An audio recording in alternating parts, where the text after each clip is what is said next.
인간을 처음 창조하실 때 우리 인간에게 행복도 함께 주셨다 그러죠. 그런데 우리 인간들이 그 행복을 주신 하나님의 뜻대로 살질 않고 마음대로 살다가 결국은 그 행복을 놓쳐버리게 됩니다. 죄가 들어오게 됐죠. 그래서 천사들에게 하나님께서 행복을 회수해라 명령하십니다. 천사들은 그 행복을 회수하고 난 다음에 어디에 두는 것이 좋을까를 고심했다 그럽니다. 그럴 때 한 천사가 제안했습니다. 저 깊은 바다 밑에다가 숨겨놓으면 어떻겠습니까? 그러자 천사장이 고개를 저으며 반대했습니다. 그건 안 돼. 인간은 머리가 비상하기 때문에 아무리 깊은 바다에 숨겨놔도 그걸 찾을걸.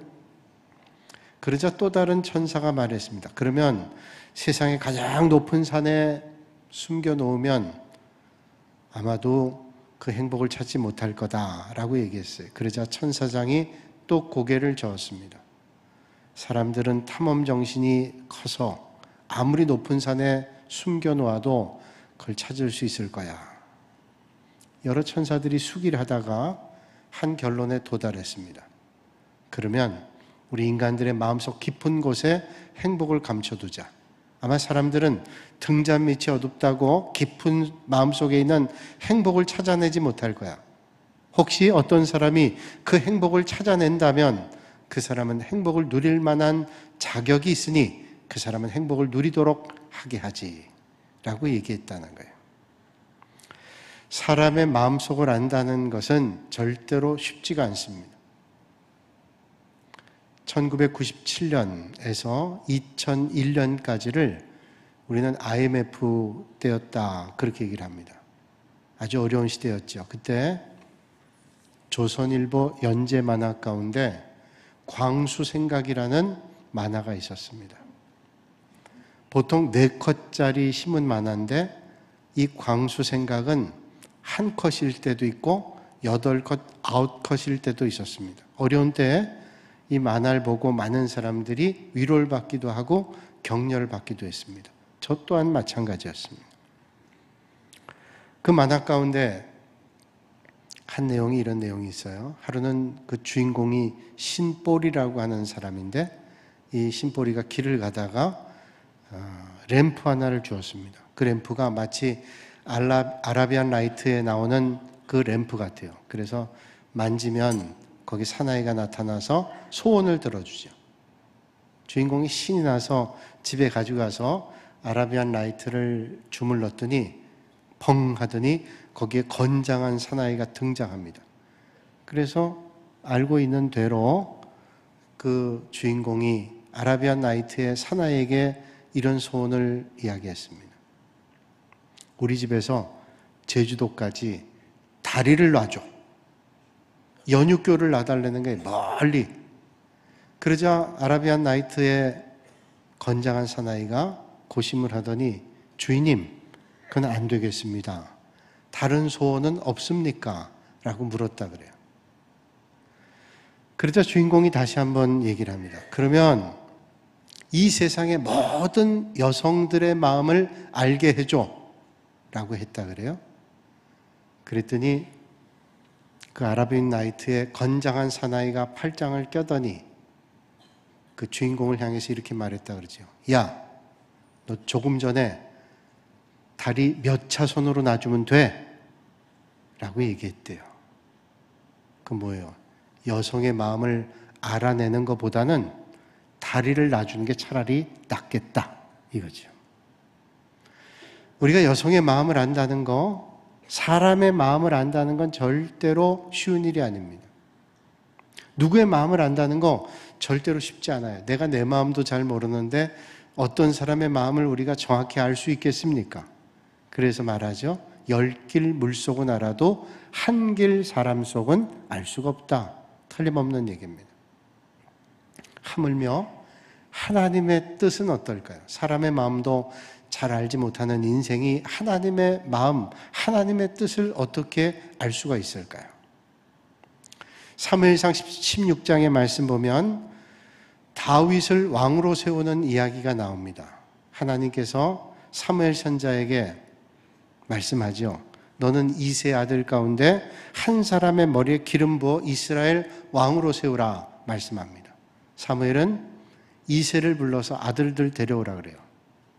한 사람을 기름 부어 왕으로 세우겠다는 거예요. 너희 아들 가운데 왕 될 만한 사람을 세우라는 겁니다. 그때 이새가 자기 아들 가운데 가장 왕이 될 만한 사람이 누굴까를 생각했습니다. 당연히 첫 번째 장자였던 엘리압이라고 생각을 했습니다.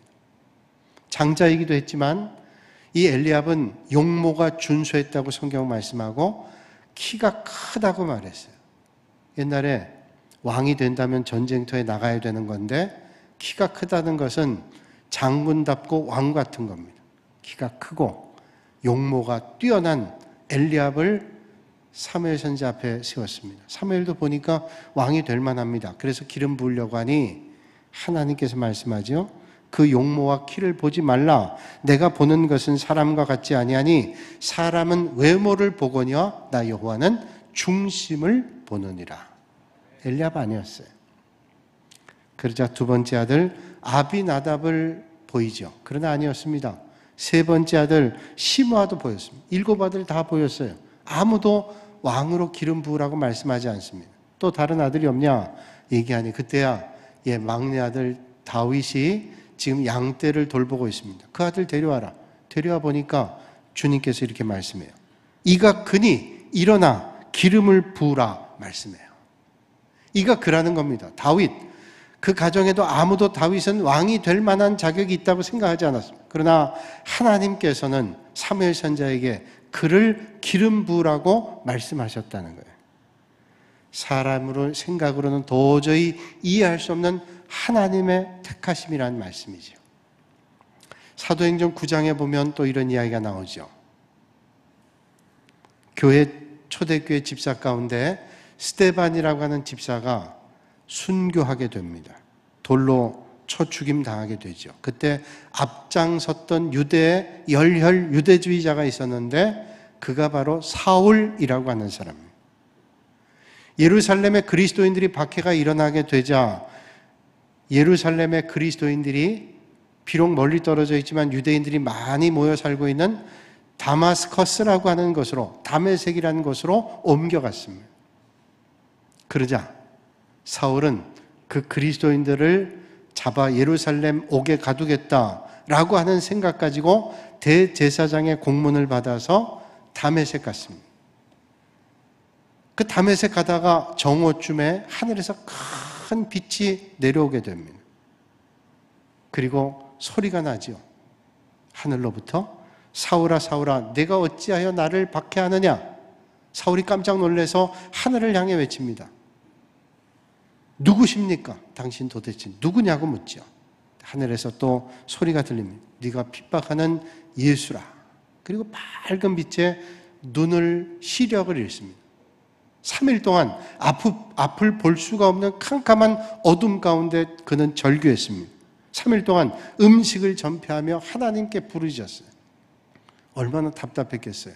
언제 눈을 뜰 수 있을지 완전히 실명해버렸는지 절망감을 느꼈습니다. 그때 다메섹 성 안에 기도하는 사람이 있었는데 아나니아라고 하는 사람입니다. 이 아나니아라고 하는 사람에게 하나님의 천사가 가서 환상 중에 주님 말씀하지요. 너는 지금 사울을 찾아가라 그렇게 말씀합니다. 아나니아 깜짝 놀랍니다. 사울이요? 그 사울은 우리 예수 믿는 사람들을 얼마나 곤란하게 하고 핍박을 줬던 사람입니다. 그 사람이 다메섹에 온다는 말 들었는데 제가 거기 갔다가 무슨 봉변을 당하겠기에요? 절대로 갈 수 없습니다 라고 얘기하는 거예요. 예수님께서 아나니아에게 말씀합니다. 이 사람은 내 이름을 위하여 너희들 앞에 세운 내 택한 그릇이다 말씀해요. 사울, 예수 믿는 사람들 핍박했던 그 사울이 바로 핍박자였던 그가 예수님을 전하는 그릇이라고 말씀하고 있습니다.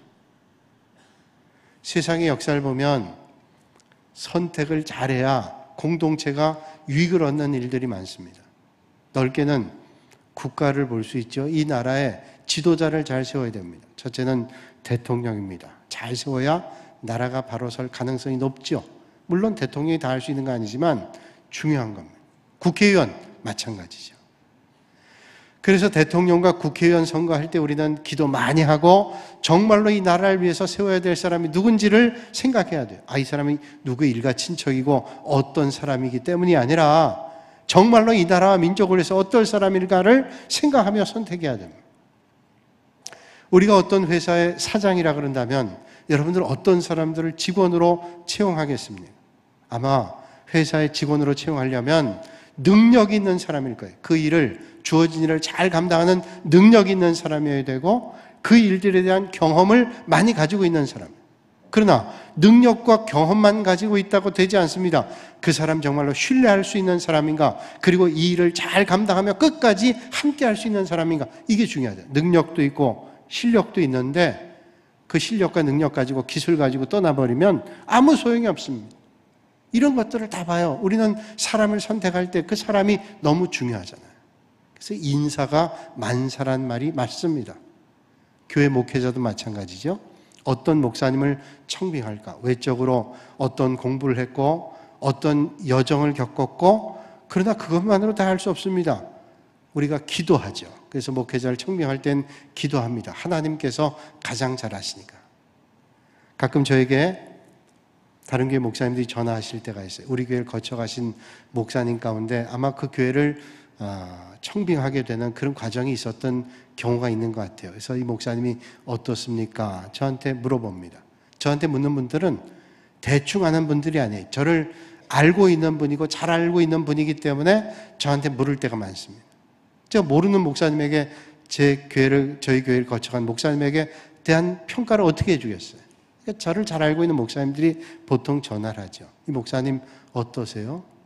그런데 제가 별로 평가하고 싶지 않은 목사님은 저는 노코멘트 합니다. 좋은 말도 나쁜 말도 할 수가 없어요. 그러나 좋지 않은데 좋은 말을 할 수도 없잖아요.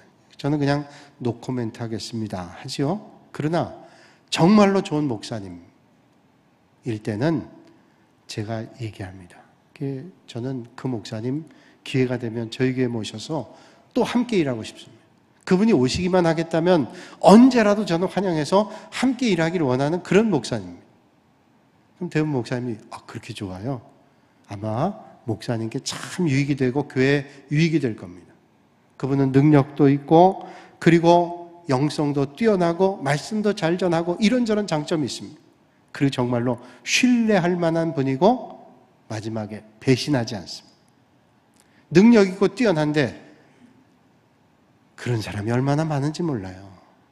엉뚱한 소리 하고 다니는 사람도 있어요. 그래서 이게 중요한 거예요. 다 담임 목회를 겪어본 분들은 다 압니다. 그 대충 얘기하면 척 알아들어요. 여러분 어떤 사람을 선택하느냐 이게 참 중요한 일이죠. 그래서 우리가 사람을 세운다는 건 기도하고 또 기도하고 또 기도해도 부족할 일이에요. 그러면 중요한 것은 하나님께서 사람을 어떻게 선택하셨는가 하는 겁니다.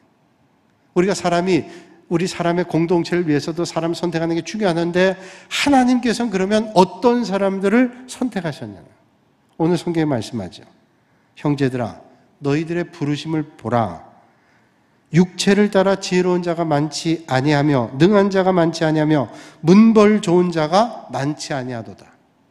여러분 세상 살아갈 때 지혜도 있어야 되고 능력도 있어야 되고 또 가문이나 문벌 좋아야 돼요. 그런데 부름받은 사람들 보니까 바울의 말에는 그런 사람이 많지 않다는 거예요. 오늘 말씀은 고린도전서입니다. 고린도전서는 고린도 교회 보낸 첫 번째 편지입니다. 보통 신학자들이 고린도 교회 편지를 4번 보냈다 그러는데 고린도전서와 후서 사이에 한 권, 그리고 후서, 그리고 그 다음에 우리에게 있는 것은 2권뿐이죠.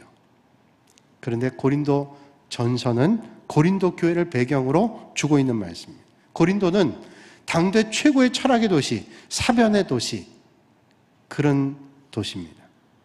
교육과 철학의 도시입니다. 바울이 아테네에서 복음 전할 때 철학자의 도시였기 때문에 그의 철학적 논리와 학문을 가지고 했다가 참패를 합니다. 그리고 마음속에 생각합니다. 내가 십자가의 도 외에는 절대로 전하지 않겠다. 그가 고린도에 갈 때 그의 마음 자세였어요. 내가 여기서는 복음만 전하겠다. 십자가의 복음만 전하겠다. 그리고 고린도에 갔단 말이에요. 그런데 고린도는 철학의 도시, 사변의 도시, 철저한 이성의 도시였단 말이에요. 바울이 복음 전하니까 사람들이 납득이 안 되는 거예요. 어떻게 죽은 사람이 부활하고 뭐 이런 얘기를 하면서 복음을 전하는데 미련한 것으로 생각했습니다. 그게 말 되는 소리냐? 그게 논리성이 있는 말이냐? 어떻게 철학의 도시에서 저런 말을 하느냐라고 하는 반응이 있었단 말이에요. 그런데 보세요. 그런 철학의 도시에서 교회가 생겨났습니다. 고린도 교회. 고린도 교회가 생겨났을 뿐만 아니라 믿는 성도들이 생겨나기 시작했어요. 그 철학의 도시에도 예수님을 영접하고 믿는 사람들이 생겨나게 됐다는 거예요. 그렇다면 이 고린도 교회에 과연 누가 들어왔을까요? 바울이 말씀하고 있지요. 지혜로운 자가 많지 않다 그랬습니다. 그러니까 고린도 교회에 처음 들어온 사람들은 지혜가 많은 사람들이 아니었어요. 세상에 지식을 많이 가지고 있는 사람도 아니었습니다. 그 도시에 상대적으로 지식이 적은 사람들, 배움이 적은 사람들이 주님 앞에 나왔다는 거예요. 뿐만 아니라 오늘 바울의 고백대로 보면 능한 자가 많지 않았다. 능력이 많은 사람이 있지 않았다는 거예요. 능력이 적은 사람들이 왔다는 겁니다. 도대체 뭐 때문일까요? 뿐만 아니라 문벌 좋은 사람도 많지 않았어요. 지혜, 능력, 문벌. 문벌은 뭡니까? 그 사람의 가문, 귀족 출신인지, 양반 가문인지, 권세 있는 자인지, 물질을 많이 가지고 있는지, 그렇지 못한 사람들이 많았다라는 거예요. 오늘 같으면 이게 납득이 안 돼요. 오늘 여러분 이 땅에서 그래도 예수 믿는 사람들은 대체로 배운 사람 많습니다. 그리고 서울에도 강남 지역에 있는 그리스도인들은 어떤 지역보다도 배운 사람들이 많은 데인데 거기 예수 믿는 사람들이 상당수가 더 비율적으로 많다 그러잖아요. 여러분 대통령 가운데도 예수 믿은 분들 많고 국회의원들 가운데도 국회 조찬 기도회 하면 어떤 종교보다 예수 믿는 사람들이 많아요. 그러니까 지금 이 시대는 기독교 문화가 많아지고 예수 믿는 사람들이 영향력이 커요 라고 얘기하는데 부인할 수 없습니다. 그런데 옛날에는 그러지 못했다는 거예요. 특별히 바울 시대 때에는 지혜로운 사람도 그리고 문벌이 좋은 사람도 능력이 많은 사람도 많지 않았다. 이게 사실이에요. 객관적으로 바울이 얘기한 겁니다. 그렇다면 우리는 그런 생각이 들어요. 그러면 그 당시 예수 믿는 사람들 다 이런 사람들만 모였냐? 왜 그러면 그렇게 됐냐? 라고 생각하게 되죠. 왜 그랬을까요? 하나님께서 그렇게 하신 게 아닐까요? 하나님께서 그런 사람들을 일부러 부른 게 아닐까요? 예수님의 제자의 면면을 봐도 예수님의 제자 면면도 그렇게 그 당시에 탁월했던 사람 같지 않아요. 그런데 왜 그랬을까요?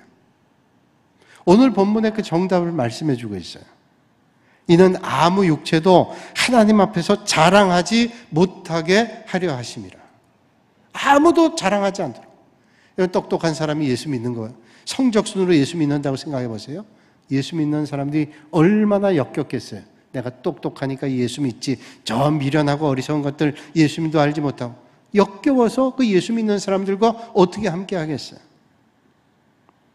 하나님께서 택하십니다. 연약한 사람을 택하시고 하나님이 붙잡으시고 세워주셔서 하나님의 역사를 이루어요. 그래서 결국은 모든 영광을 누구에게 들 나처럼 부족하고 연약한 사람을 주님 붙잡으셔서 하나님의 역사 앞에 쓰임받도록 하니 감사한 것뿐이고 은혜로운 것뿐이고 찬송할 수밖에 없다는 고백을 하지 않겠어요? 하나님 오늘도 연약한 사람을 붙드셔서 놀랍게 역사하시는 하나님의 은혜를 우리는 만나게 되는 줄로 믿습니다. 오늘 말씀을 준비하면서 저도 곰곰이 생각해 봤어요. 제가 목회자 될 만한 능력이 있었던 사람이냐? 그렇지 않은 것 같아요. 저는 어릴 때 초등학교 다닐 때 미션스쿨 다녔어요. 주님의 은혜죠. 그 학교에서 예배 드리는 그런 학교를 다녔어요. 일주일에 한 번은 예배당에 가서 전교생이 예배를 드렸습니다. 그때 제 기억으로는 예배당 가서 아이들이 다 예배당 가서 예배 전에 어떻게 하냐면 발을 굴르는 거예요. 예배당 의자 여기 가서 발도 그 둥둥둥둥 소리 나는 거예요. 그 기억이 생생합니다. 그게 무슨 말씀을 들었겠어요. 그리고 일주일에 한 번 그렇게 예배당 가서 예배를 드리고, 한 번은 학급에서 예배를 드리고 교목 목사님이 방송으로 설교를 합니다. 그러면 그 설교 시간 전까지 찬송 부르고 기도하고 그 순서를 다 하는데, 그 예배 인도를 어떻게 했는지 제가 하게 됐어요. 1년 동안 제가 하게 됐습니다. 그 제가 하면서 얼마나 떨렸는지요. 예배 인도하면서 얼굴이 빨개지고 말 한마디 하는 것도 힘들고 찬송 인도하는 것도 힘들고, 그래서 그 어린 때도 찬송을 미리 준비해가지고 연습을 해가면서 그렇게 했던 기억이 납니다. 뭘 잘했겠어요? 얼마나 떨렸는지 제가 초등학교 다닐 때 뒷주머니에 손수건을 넣어가지고 다녔어요. 초등학생이 손수건 넣어가지고 다니는 학생들 전교에서 저 하나였을 거야 아마. 조사는 안 해봤어도. 떨렸어요. 사람 앞에 말하는 거 그렇게 떨렸던 사람이 지금 이렇게 전하는 거 보면 기적이죠? 안 기적인가요? 기적이에요. 멀리 갈 것도 없이 하나님의 은혜예요. 하나님 은혜. 근데 하나님께서는 쓰시고자 하면 불러서 하나님이 세우신다는 거예요. 성경에 보니까 그런 사람 많아요. 아브라함 보세요. 아브라함 얼마나 실수가 많았던 사람이에요.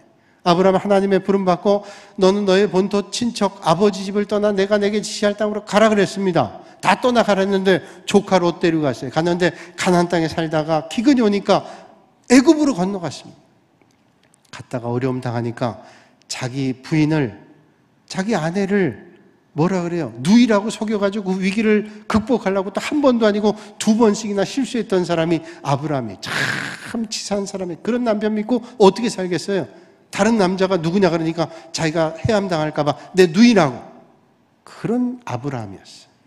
근데 결정적인 실수는 뭐예요? 하나님께서 하늘의 별을 봐라. 저 별처럼 많은 자식을 내게 주겠다 그러는데 자식이 안 생기는 겁니다. 그러니까 첩을 통해서 몸종, 자기 아내 몸종을 통해서 이스마엘을 낳았어요. 큰 실수죠. 그런데 하나님께서 그 아브라함을 다듬고 빚어서 믿음의 조상으로 만드셨어요. 하나님이 하시죠. 성경에 보면 어떻게 이 사람이 믿음의 조상이 됐을까 했던 사람이 또 떠오릅니다. 야곱이에요. 야곱은 날 때부터 형 에서의 발뒤꿈치를 붙잡고 태어나서 형을 아주 곤란하게 했던 사람. 그 이름대로 속이는 사람. 좋게 해서 속인 사람이지 그냥 얘기하면 사기꾼 인생을 살았습니다. 배고픈 형에게 팥죽 한 그릇으로 장자의 명분을 사고, 아버지가 눈이 어두워서 연세 많아 잘 보이지 않을 때 형에게 해야 될 축복을 자기가 받습니다. 그리고 그 형을 속여서 결국은 형이 두려워서 외삼촌 집에 갔다가 결국은 돌아오는 길에도 다 다른 것들 먼저 보내고 만약에 잘못하면 자기는 달아나겠다고 뒷장 섰던 게 야곱이에요. 그러나 하나님께서 야곱을 만지시고 빚으셔서 하나님의 역사 앞에 쓰임받게 했어요. 여러분, 모세 어때요? 모세는 젊은 시절에, 어린 시절에 그는 갈대로 엮은 바구니에 던져졌어요. 그러나 하나님의 은혜로 애굽 궁정에서 살게 됐습니다. 그는 그 당시 최고의 학문과 무술을 배웠어요. 자라면서 대단한 인물이라는 자의식을 가졌습니다. 그래서 뭔가를 할 수 있다고 생각했어요. 뭐든지 할 수 있다고 생각해요. 그러다가 살인을 저지르죠. 여러분, 세상 기준 같다면 애굽의 최고의 문물을 배우고 무술을 배웠던 그때 하나님께서 모세를 부르셨어요. 그런데 하나님이 그 뛰어난 시절에 모세를 부르지 않고 그때는 미디안 광야로 피난 가게 합니다. 도망가게 합니다. 그리고 철저하게 낮아지게 해요. 그리고 80에 부릅니다. 80에 모세 하나님께서 부르실 때 못한다 했습니다. 주님 절 못해요. 절대로 못합니다. 왜냐하면 낮아질 대로 자기 능력으로 도저히 못한다는 거예요. 그때 주님께서 들으셨어요. 모세가 얘기하죠. 내가 누구한테 바로에게 가며 이스라엘 자손을 애굽에서 이끌어내리까? 못한다는 말이에요.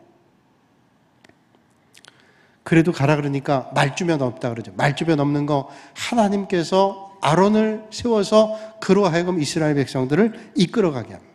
여러분, 하나님께서 쓰시고자 할 때, 아멘으로 순종할 때 그 순종의 자리에 하나님의 기적과 역사가 일어나는 자리라는 사실을 우리는 발견하실 수 있기를 바랍니다. 내가 나를 볼 때는 안 돼요. 불가능합니다. 그러나 주님께서 나를 부르실 때 아멘하고 순종의 자리가 기적의 자리, 하나님의 역사의 자리라는 사실을 우리는 발견할 수 있어야 됩니다. 여러분, 모세의 모습에서 혹시 우리의 모습을 발견하지 않나요? 뭔가 나에게 일이 주어지면 주님 난 못합니다. 내가 지금 할 일이 얼마나 많은데요. 나중에 하죠. 시간 될 때, 여유 있을 때, 능력 있을 때 라고 회피하지 않습니까? 그런데 모세가 하나님 부르실 때, 쓰임받게 될 때 어떤 기적이 일어났어요? 모세가 하나님 앞에 순종하니까 바로 앞에 가서 바로가 모세를 보냅니다. 모세가 바로를 떠나가다가 홍해바다를 만나죠. 하나님께서 함께 하시니까 홍해바다 갈라집니다. 그리고 쓴물이 달아지고 광야에서 구름기둥, 불기둥을 만나고 만나와 메추라기를 먹고 하나님의 인도함 받아 하나님 앞에 순종할 때 그 순종의 자리가 기적으로 점철되는 역사를 만나게 되는 거예요. 그러면 여러분, 하나님께서 쓰시고자 하면 능력이 함께 옵니다. 그래서 여러분, 주님 부르실 때 우리가 대답할 것은 오직 충성밖에 없다라는 고백이 있으실 수 있길 바랍니다. 하나님 지금도 그런 사람 불러요. 하나님은 우리의 능력을 보고 부르시나요? 능력 보고 부르신다면 아마 능력대로 쓰임받을 수 있는 사람이 별로 없을 거예요. 근데 하나님께서는 능력 보고 부르시지 않고 하나님 택하신 거예요. 그게 택함의 비밀이에요. 왜 택하셨는지 도저히 납득이 안 돼요. 그런데 하나님 택하실 때는 능력을 또 덧붙여 주신다는 거예요.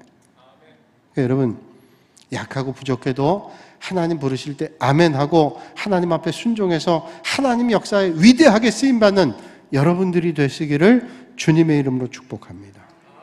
약한 자라도 부족한 자라도 주님께서 들어 쓰시는 거예요. 왜 그럴까요?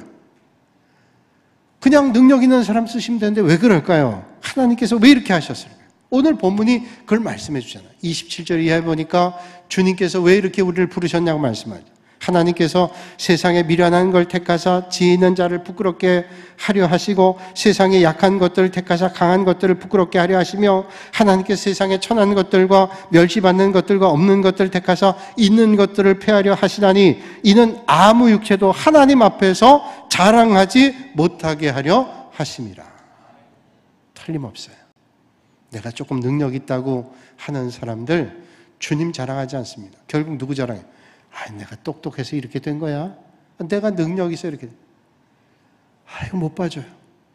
주님의 일 하면서도 내가 참 부족하고 연약한데 일하는 거 생각하면 감사한 것뿐이에요. 내가 어떻게 이런 자리에 있지 생각하면 감사한 겁니다. 그래서 주님만 찬송하게 되는데 별거 아닌 거 가지고 뭔가를 하게 되면 교만이 싹 터요. 그리고 자기 때문이라고 생각해요. 하나님 그거를 원하지 않는다는 거예요. 하나님의 선택 기준은 세상과 다릅니다. 오늘 우리는 하나님의 선택 기준에 의해서 하나님 자녀가 됐어요. 그러니까 얼마나 감사해요. 내가 구원받을 만한 자격돼서 됐다 그러면 아마 그거 가지고 기고만장할 겁니다. 그런데 그렇지 않아요. 아무리 생각해도 그렇지 않아요. 그런데 하나님이 날 불러주셨다. 감사할 것뿐입니다. 하나님의 은혜 찬송할 것뿐이라는. 미국의 트루먼 대통령이 은퇴하고 난 다음에 미주리주의 인디펜던스에 기념관 세우고 어린아이들을 초청해서 만나곤 했다 그럽니다. 한 번은 도서관을 찾은 어린아이들 가운데 한 아이가 대통령께 물었습니다. 대통령께서는 제 나이 때 어떤 어린이셨습니까? 아마도 반에서 반장이고 학교에서 회장이셨겠죠? 라고 물었어요. 전혀 의심하지 않고 당연히 그런 지도력이 어릴 때도 있을 거라고 생각했습니다. 그러자 트루먼 대통령이 그 아이에게 대답했습니다. 사실 나는 아주 볼품없는 어린이였어. 친구들이 소리지면 겁이 나서 벌벌 떨고 있었고 운동도 친구들보다 잘 못했고 눈이 얼마나 나빴는지 안경이 없이는 사물을 분별하지 못할 정도로 그렇게 내가 건강도 좋지 않은 그런 아이였다. 그 질문했던 아이가 그 말을 듣고 고개를 갸우뚱했어요. 아니 그런데 어떻게 우리나라의 대통령이 되셨지? 물었습니다. 근데 어떻게 대통령 되셨어요? 그러자 트루먼이 그 아이의 어깨를 슬그머니 잡으면서 이렇게 대답했습니다. 내가 눈도 안 좋고 다른 친구보다 운동도 못하고 누가 부르면 벌벌 떠는 그런 겁쟁이였지만 나는 하나님을 믿고 알고 있었어. 그리고 나는 하나님 말씀을 매일 읽었어. 그러자 하나님께서 마치 내 등 뒤에서 밀어주는 것 같은 영향을 받았어.